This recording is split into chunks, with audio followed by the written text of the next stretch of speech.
오늘 함께 읽은 이 신명기는 이스라엘의 출애굽 이후 그들의 불순종으로 인해 40년간의 광야 생활을 마치고 모압 평지에 이르렀을 때 주어진 말씀입니다.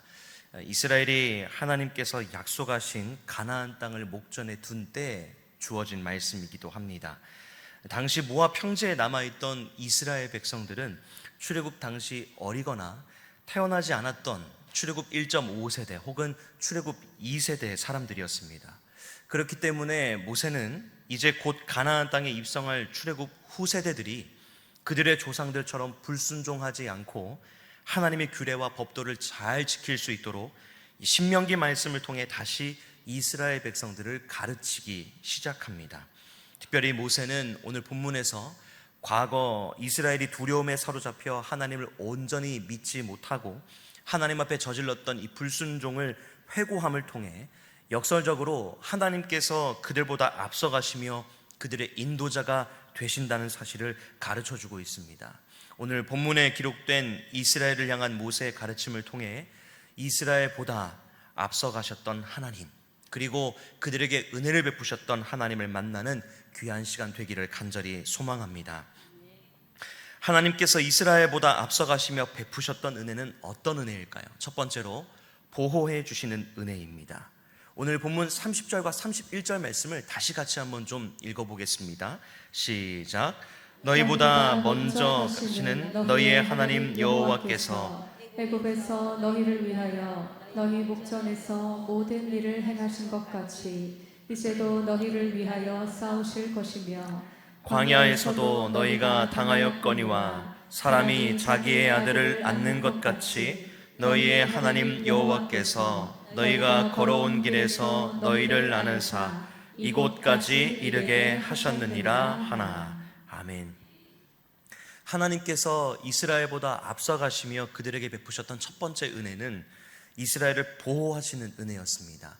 이 은혜는 특별히 위급한 상황에서 이스라엘이 받았던 은혜입니다. 방금 읽은 30절 말씀을 보니까 이스라엘보다 앞서가시는 하나님께서 애굽에서 너희를 위하여 너희 목전에서 모든 일을 행하셨다라고 말씀합니다. 이 말씀은 앞서 이스라엘이 출애굽을 한 뒤에 홍해를 건넌 사건을 떠오르게 합니다. 출애굽기 14장을 보시면 이스라엘 백성들이 홍해를 건너는 장면이 기록되어 있는데요, 당시 상황은 매우 위급했습니다. 뒤로는 수많은 병거와 또 군사로 구성되어 있는 애굽 군대가 뒤쫓아오고 있었고요, 앞으로는 홍해 바다가 펼쳐져서 이대로 있다가는 죽을 수밖에 없는 것이 이스라엘의 상황이었습니다. 그때 하나님께서 어떻게 하셨다라고 말씀합니까? 오늘 본문 30절 상반절에 보니까 하나님께서 이스라엘 백성들보다 먼저 가셨다라고 말씀합니다.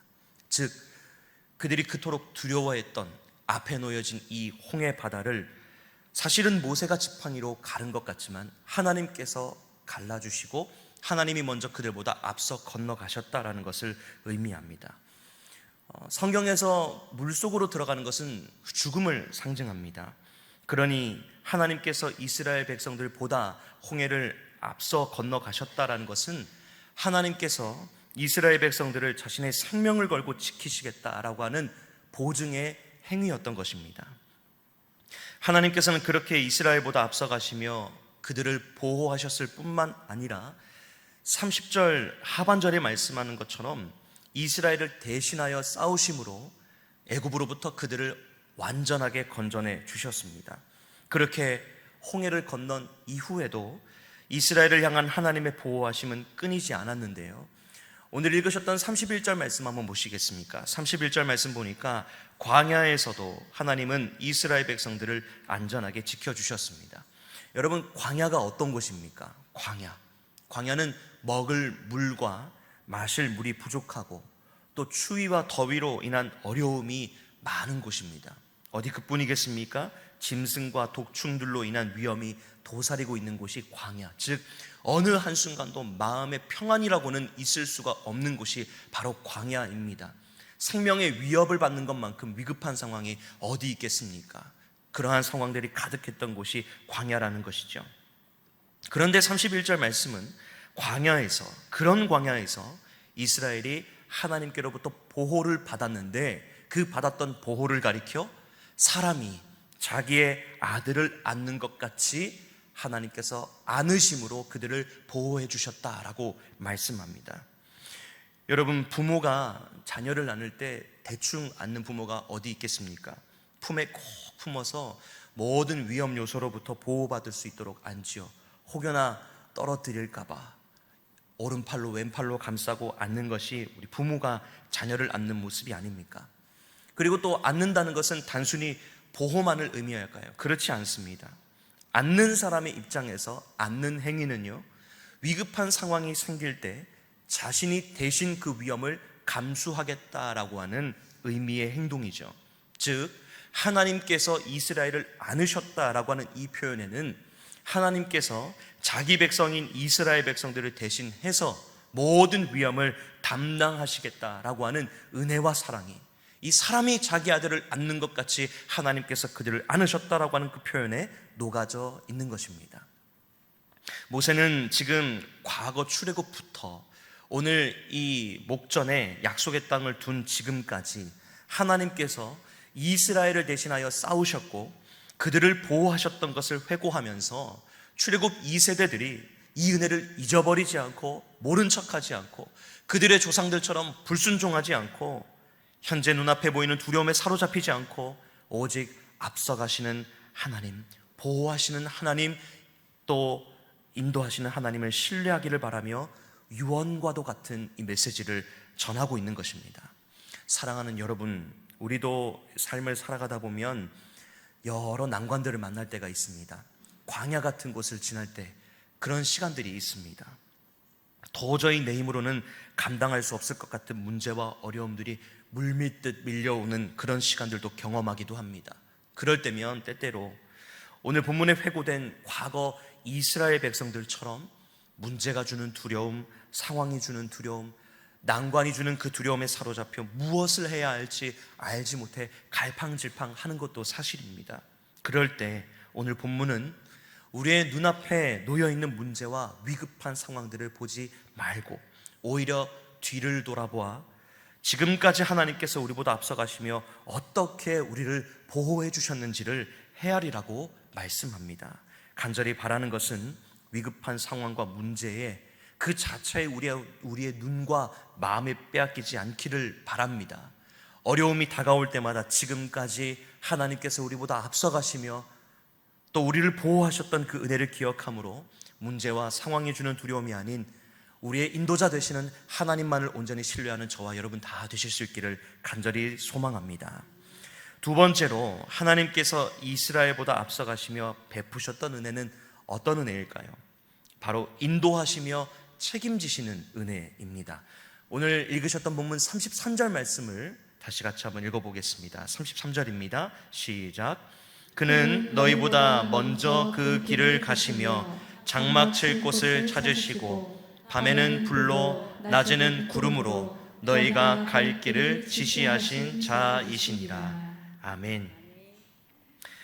인도하시며 책임지시는 이 은혜 가운데 특별히 먼저 인도하시는 은혜를 살펴보려 합니다. 오늘 본문 28절 말씀을 보니까 과거 이스라엘 백성들이 하나님 앞에 저질렀던 불순종의 모습이 기록되어 있습니다. 우리는 그 중에서 28절 상반절에 기록된 우리가 어디로 가랴라고 하는 말에 주목해 볼 필요가 있는데요. 앞서 하나님께서는 분명히 21절 말씀과 같이 가나안 땅에 올라가서 차지하라라고 분명히 명령을 주셨습니다. 이스라엘이 가야 할 목적지 그리고 이스라엘이 완수해야 할 그 사명을 분명하게 이스라엘에게 전달해 주신 것이죠. 그런데 이스라엘은 28절 말씀에서 뭐라고 반문을 합니까? 방금 말씀드린 것처럼 우리가 어디로 가랴라고 반문합니다.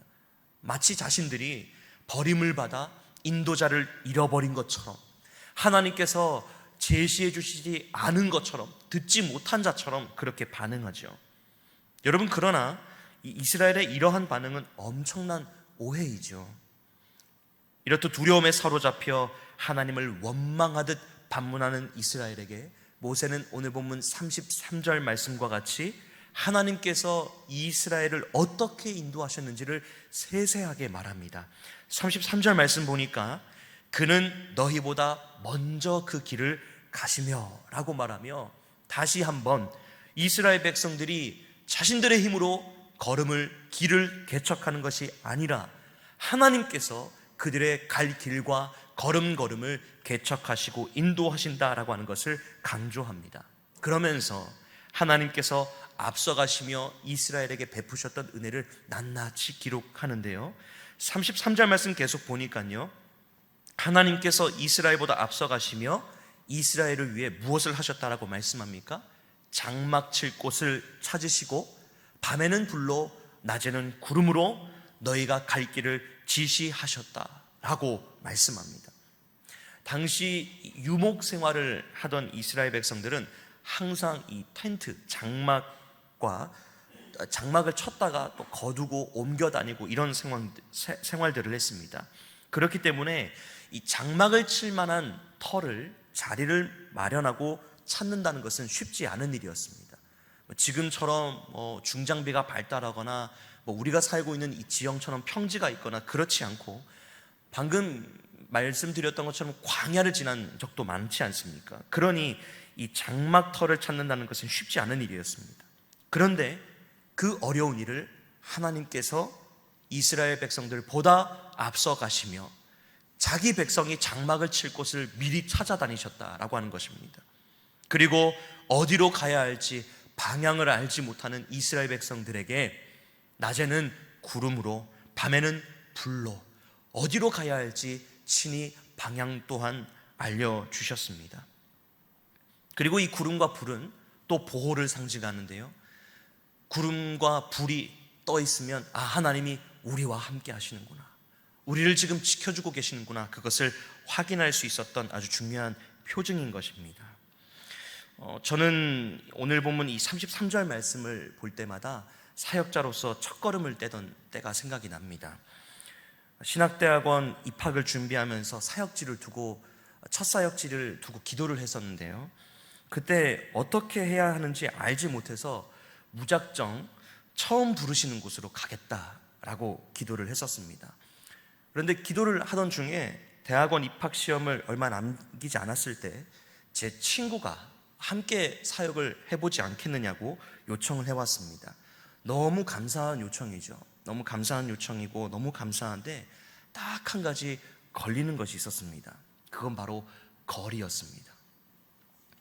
처음 요청이 온 교회는 경북 포항에 위치한 교회였는데요, 어린 마음에 집을 떠나야 하고 첫 사역지고 어떻게 해야 될지 알지도 못하고 대학원에서도 거리가 멀고 어떻게 다녀야 하는 걱정들이 앞섰습니다. 저는 덩치에 맞지 않게 좀 걱정이 좀 많은 편인데요, 덩치에 비하면 걱정이 없어야 될 것 같은데 아주 세세한 것까지 걱정을 하기도 합니다. 그래서 당시 더 어리기도 했으니까, 그리고 첫 사역지 첫 걸음을 떼는 게 얼마나 설레기도 하면서 두렵기도 한 일입니까? 그래서 많은 걱정들에 사로잡혀 있었습니다. 하나님 어떻게 합니까? 제가 기도를 잘못한 것 같습니다.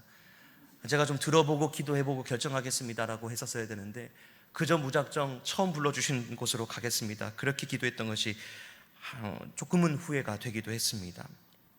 아무것도 모르는 저에게 낯선 환경에 적응해야 하는 것이 참 무섭게도 다가왔더랬죠. 그러나 제가 첫 사역지 그렇게 부름을 받고 부임을 하고 나서 그 모든 저의 걱정들이 헛된 것이었구나라는 것을 깨닫게 되었습니다. 낯선 환경을 두려워하는 저에게 하나님께서 포항이라고 하는 그 지역을 저에게 사역지로 이렇게 허락해 주셨던 그 이유가 있었는데, 제가 군 생활을 포항에서 했는데요, 제가 복귀하는 길에 있던 교회였더라고요. 그 부대 근처의 교회였던 거죠. 그래서 사실은 좀 싫기도 했습니다. 그러나 그 안에 하나님께서 다녀봤던 길, 그래도 익숙했던 길목에 있는 교회를 하나님께서 인도해 주시면서 전혀 낯설지 않으니 걱정하지 말라라고 그렇게 얘기해 주시는 것 같았습니다. 그리고 어떻게 해야 할지 알지 못하는 저에게 친구라고 하는 아주 든든한 동력자, 첫 사역지에 아무도 모르는 곳에 가서 너무나 힘들지 않을까, 그렇게 하나님께서 세심하게 앞서가시며 친구를 동력자로 붙여주시고 또 좋은 성도님, 또 좋으신 목사님 만나게 하셔서 그렇게 첫 사역지 잘 감당하게 해주셨던 것 같습니다. 그리고 때마다 시마다 필요한 것들 다 채워주시고 공급해 주셔서 걱정했던 모든 것들이 무색할 만큼 그렇게 감사함 가득한 가운데 신대원을 다닐 수 있었고요. 그래서 그 결과 하나님의 인도하심에는 절대 실패가 없다라는 것을 경험하게 되었습니다.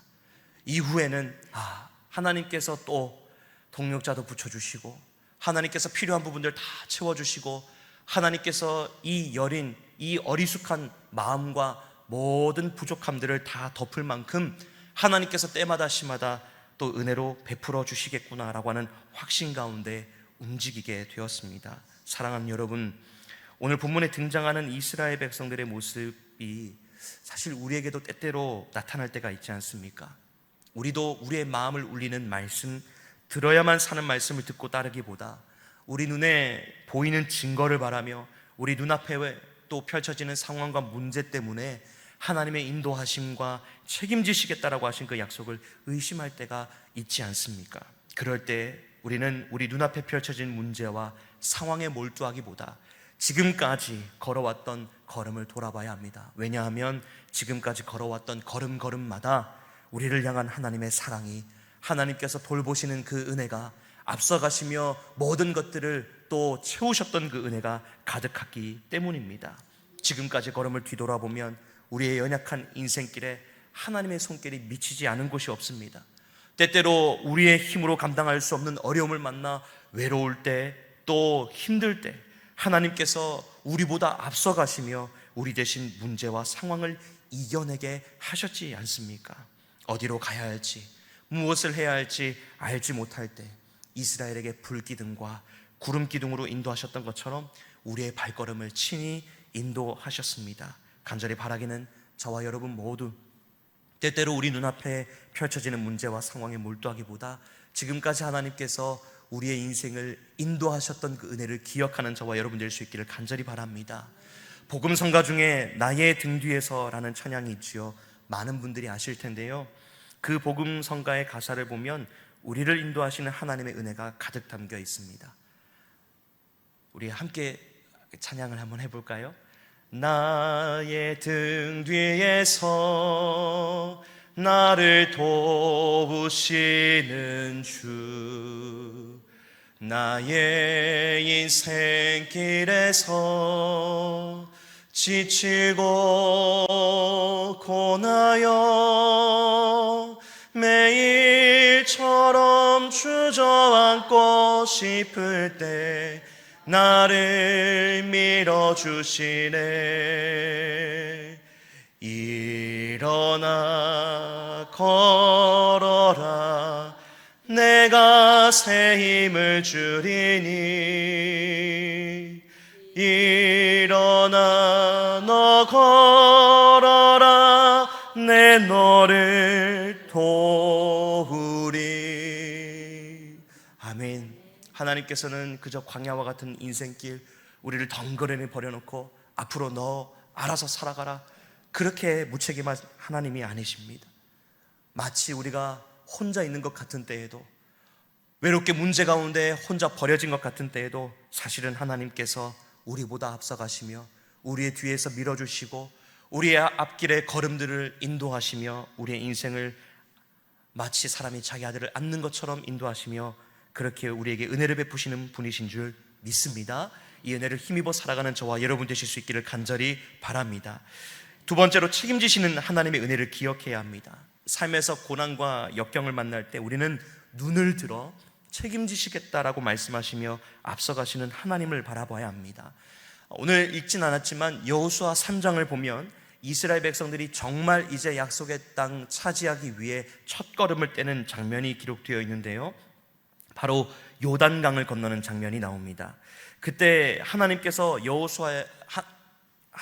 여호수아에게 여호수아 3장 8절에 기록된 것처럼 너는 언약궤를 맨 제사장들에게 명령하여 이르기를 너희가 요단 물가에 이르거든 요단에 들어서라 하라 라고 명령을 내리십니다. 언뜻 보면 하나님께서 매정하게 백성들, 그 중에서도 제사장들을 그 당시 불어난 요단강으로 내모시는 것 같습니다. 불어난 요단강에 발을 내딛어야 하는 제사장들의 마음이 어땠겠습니까? 얼마나 두려웠겠습니까? 그러나 우리의 시각을 제사장이 아닌 하나님께로 돌리면 전혀 다르게 다가옵니다. 여러분, 제사장들이 요단강을 건널 때 무엇을 메고 건너라고 명령하셨습니까? 바로 언약궤입니다. 언약궤.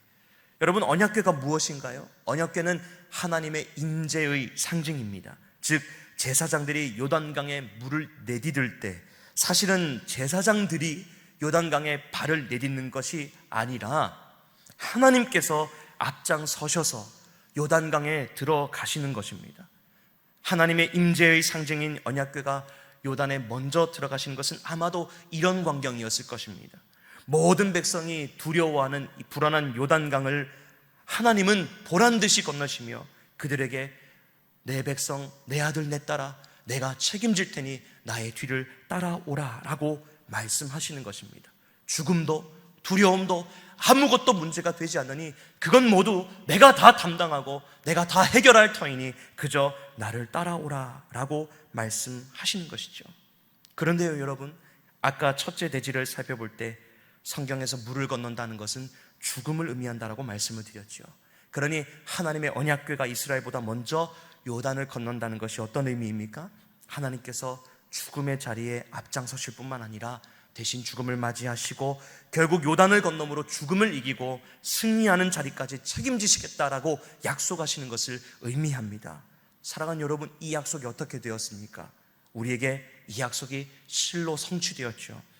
하나님께서 죄인된 자기 백성이 짊어져야 할 죄짐을 지고 죽음의 자리에 앞장서셔서 대신 죽어주셨고, 그것으로 끝나지 않고 사망 권세를 이기시고 부활하셔서 우리 또한 그 부활의 소망을 가지고 영원한 생명의 소망을 가지고 우리 또한 이 세상을 살아갈 수 있도록 믿음의 본을 보여주셨지 않습니까? 그분이 누구십니까? 바로 우리의 구주 되시는 예수 그리스도이신 줄 믿습니다.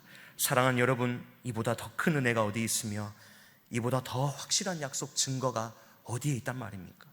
때때로 찾아오는 삶의 문제와 고난이 계속해서 하나님께로부터는 은혜를 망각하게 만들고 또 하나님의 약속을 의심하게 만들지만 그때마다 세심한 손길로 자기 백성이 장막 칠 곳까지 준비하시며 극진히 인도하시고 책임지셨던 하나님의 은혜, 또 죽음의 자리까지 앞장서심으로 책임지셨던 은혜를 기억하시기 바랍니다. 그리하여 눈앞에 펼쳐진 문제와 상황을 우리의 노력과 수단을 의지하여 이겨내려 하기보다 하나님께서 우리를 보호하시고 인도하시며 책임지셨던 은혜와 변하지 않는 사랑을 힘입어 너끈히 이겨내시는 저와 여러분 되실 수 있기를 주님의 이름으로 축복합니다. 제가 잠깐